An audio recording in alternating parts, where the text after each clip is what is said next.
Thanks to Paradox Interactive and White Wolf for sponsoring this video. Vampire the Masquerade Bloodlines 2 is available now on PlayStation, Xbox, and PC. Kindred, the dark and snowy streets of Seattle await, and while the court may welcome you in as an elder, there's something lurking behind every corner.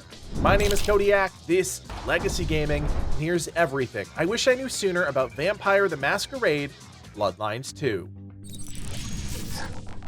If there's one decision that will define your entire Bloodlines 2 experience, it's your clan choice. This is a permanent decision you make at the start of the game, and it shapes everything about the early game, from the choices you have during conversations to your combat abilities.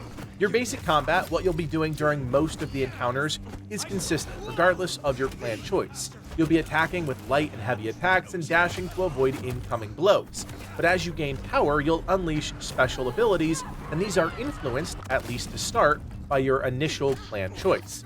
Each clan has a mastery rating, and this is just an overall gauge for how easy their abilities are to pick up and master right out of the box. The Ventrue are the only easy clan, and that's because their toolkit revolves around manipulation and guile, allowing you to control enemies through force of will. The Tremere, Toreador, and Brujah clans are all considered normal mastery. Brujahs excel at melee combat and have a set of abilities that embrace the offensive aspect of the game's combat systems. Tremere are essentially vampire warlocks with an array of abilities meant to cause confusion and chaos, with a healthy mix of both offensive and utility skills. Toreadors are light on their feet and can seduce even the most stubborn enemy to fight on their side, blending manipulation and agility skills for a potent kit. That leaves the Banu Hakim and the La Sombra, the clan the game deems as hard to master. Banu Hakim are masters of stealth, and their moveset is designed for vampires who want to strike from the shadows with that lethal precision and silent footsteps. Finally, La Sombra have complete control over the shadows, using them to isolate, ensnare, and instill fear in their enemies. Now, each of the abilities of the 6 clans are unique, and while there's some minor overlap, what I found in my dozens of hours playing the game is that you really won't know what works for you and your playstyle until you try it out in combination with your other abilities. See, regardless of the clan choice you make at the start of the game, you'll still have the opportunity to unlock the rest of the abilities across all the clans. You'll just need some patience and a whole lot of unsuspecting victims. If you want to unlock all the clan abilities in Bloodlines 2, you're going to need a lot of Resonant Blood. There are 3 types in the game: Melancholic, Sanguine, and Choleric. When using your heightened senses, you can see if pedestrians have any of that type of blood, and if so, you can interact with them and attempt to exploit them. These specific targets aren't fully resonant, but you can help them get there by having the right combination of dialogue and wardrobe.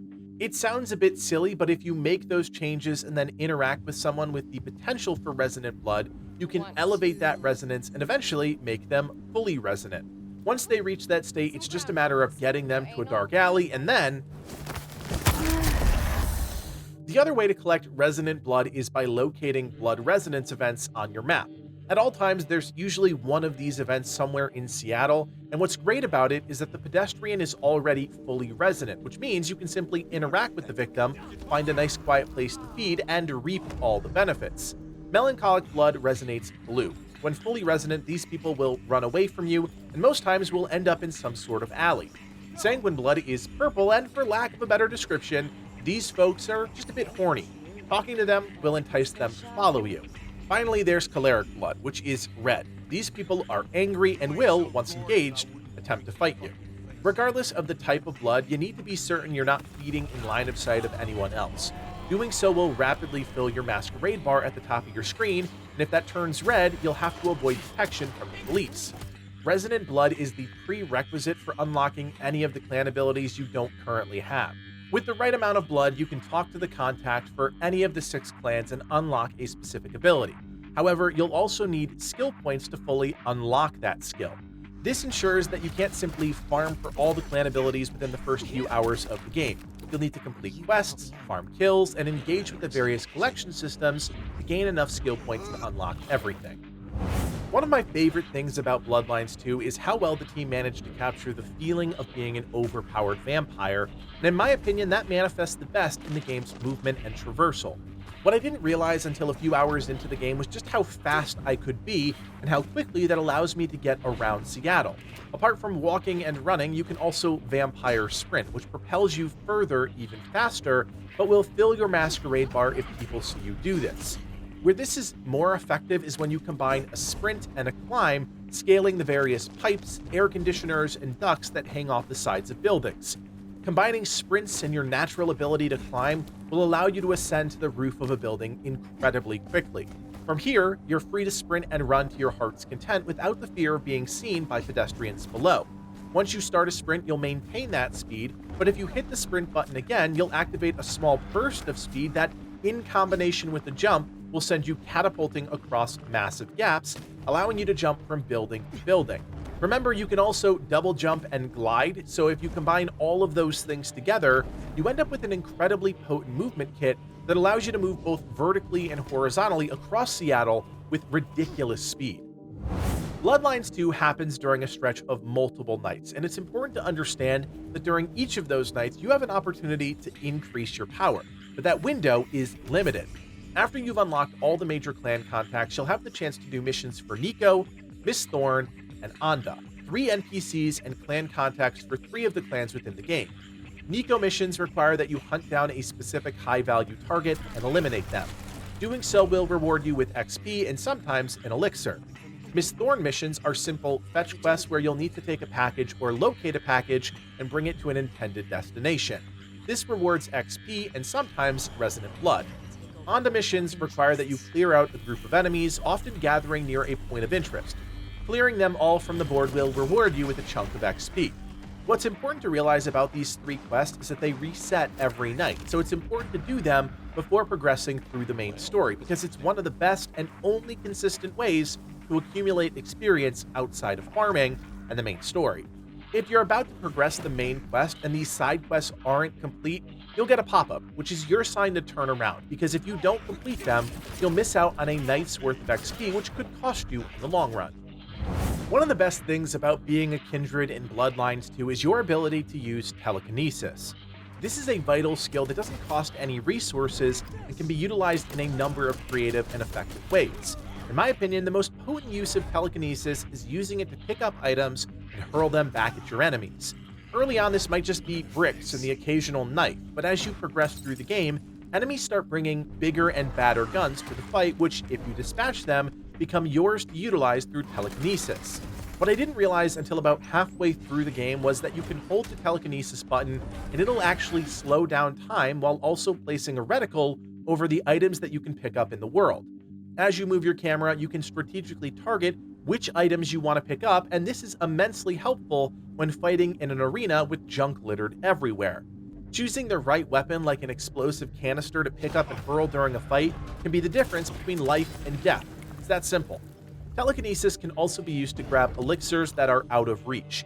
If you decide to play the game on the normal or hard difficulties, you'll need to stockpile as many of these as you can, and they're often out of reach, requiring you to grip them from afar. Telekinesis can also be used to manipulate enemy positioning, and this can manifest in a number of different ways.